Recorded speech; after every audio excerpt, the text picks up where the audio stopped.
Hello लोगोफोर आंनि चेनेलाव फिन खेबसेबाव नोंथांमोनखौ बरायबाय आसा खालामो नोंथांमोना गासिबो मोजाङैनो दङ होनना आरो आंबो थिग थागैनो दङ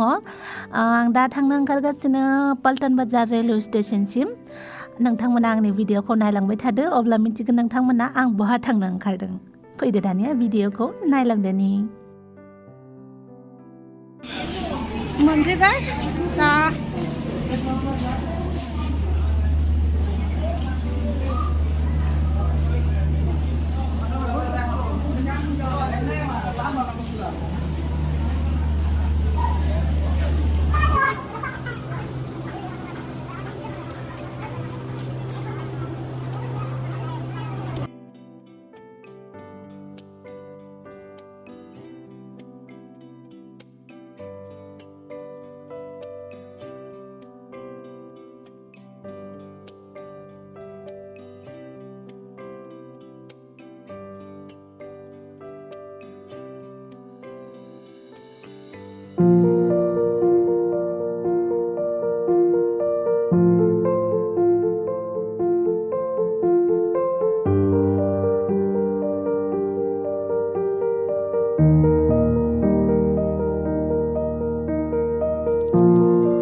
ब्रेकफास्ट खालामखांबाय बिनि उनाव एसे खानायखौबो हस्रोफिनना लाबाय आङो ओमफ्राय जोंना ट्रेना खारफिनलांबाय कलकाता फारसे ओमफ्राय नायदोनोसै मा जायो नोंथांमोना आंनि भिडिअखौ दा नैबे ट्रेन जार्निखौ एसे बरिंबो मोननो हागौ बिनि सेकेन्ड पार्टखौ आं एसे मोजांसिन खालामनो नाजागोन नायनोसै माबायदि जायो हनै मा सासे दासिमबो उन्दुगासिनो दङ ओमफ्राय जों दा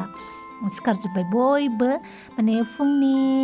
9-10 जाबायमोन नामाथाय आं एक्जेक्टलि टाइमखौ बावबाय ओमफ्राय दा फैयै कलकाता फारसे हाबहांबाय आरो माने कलकाताखौ मोनथारसिगोन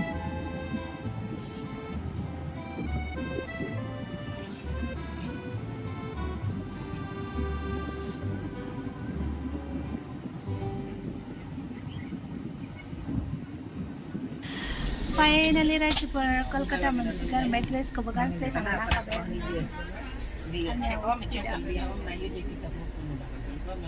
मोनसिगोन फिसा मोननै स्टेसन दङ होमबानो जाबाय आरो एक्साइटेड जानो गोसो जादों ओमफ्राय एक्साइटेडबो नङा माथो मा जाबावगोन जाखो एफा गोजानाव थांनांगौ फार्स्ट टाइम इन्टारनेसनेल ट्रिप खालामगोन आङो ओमफ्राय इनि एक्साइटेडआनो नंबावा मोनैबा जागोन खोमा ना गोलाव सम ट्रेन जार्नि खालामनायखायसो बिदि जादोंथाय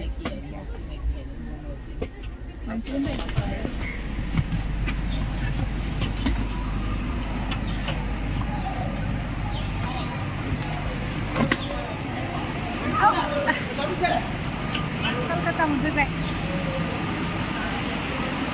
रायजो कलकाता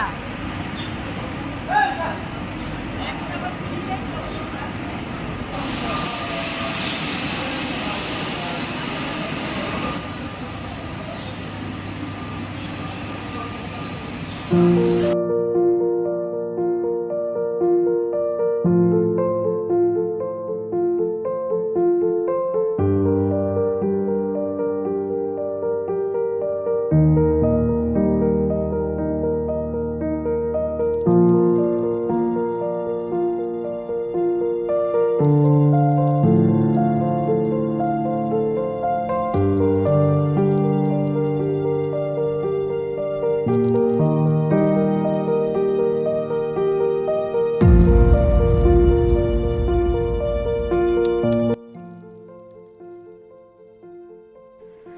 हरसेमानि ट्रेननि जार्नि खालामनानै सफैमारबाय कलकाता फारसे दा एयारपर्ट फारसे थांनो नागिरदों बिनि थाखायनो उबेराव टेक्सि बुकिं खालामबाय दा टेक्सिया फैगासिनो दङ।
एयारपर्ट सफैबाय सिङाव हाबलांनोसै बार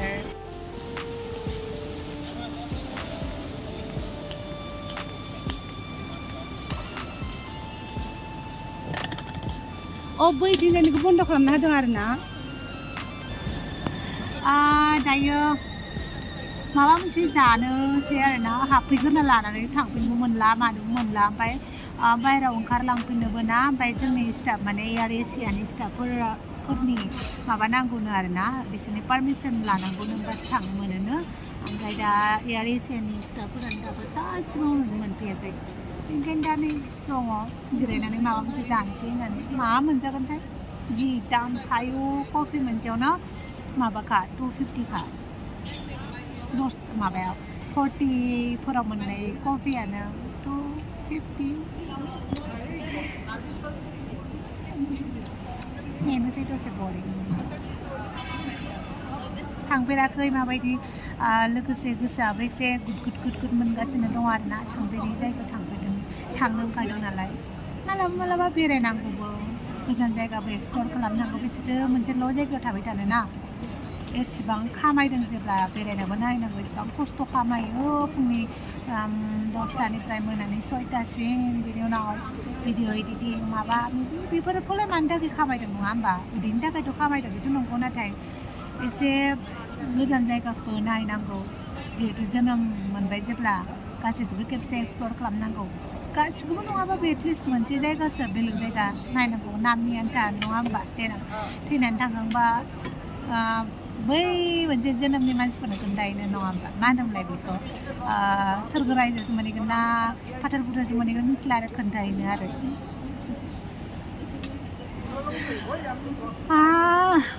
मेंबाय एसे गोबाव नेबाय थानो हाला आरोबाव 12:30आवसो हरनि नेबाय थादोलाय आरो दा बरिं लोगोफोर नैबेनिफ्रायनो जों बर्डिं पासखौ लागोन ओमफ्राय आं थांनो ओंखारदों गुबुन रायजोआव बियो आंनि फार्स्ट इन्टारनेसनेल ट्रिप जागोन आरो इन्टारेस्टिं खोथायानो जाहैबाय बेनो आंनि नर्थ इस्टनि बाहेरायाव होजेननाय गिबि आगान जिहेतु आं दासिमबो इण्डियाखौनो नुजोबाखै एक्सप्लर खालामाखै नाथाय थांनो ओंखारदों गुबुन रायजोआवसो आं थांनो ओंखारदों थाइलेण्ड फारसे थाइलेण्डआ आंनि ड्रिम डेस्टिनेसन नङा आंनि ड्रिम डेस्टिनेसना गुबुन मोनसेयासो नोंथांमोना उनावहाय मिथिगोन नाथाय आं थाइलेण्डआव मानो थांनो ओंखारदों बिनि जाहोनखौ नोंथांमोना नैथि खोन्दोआव नुगोन अब्लासिम नोंथांमोना आंजों स्टे टिउन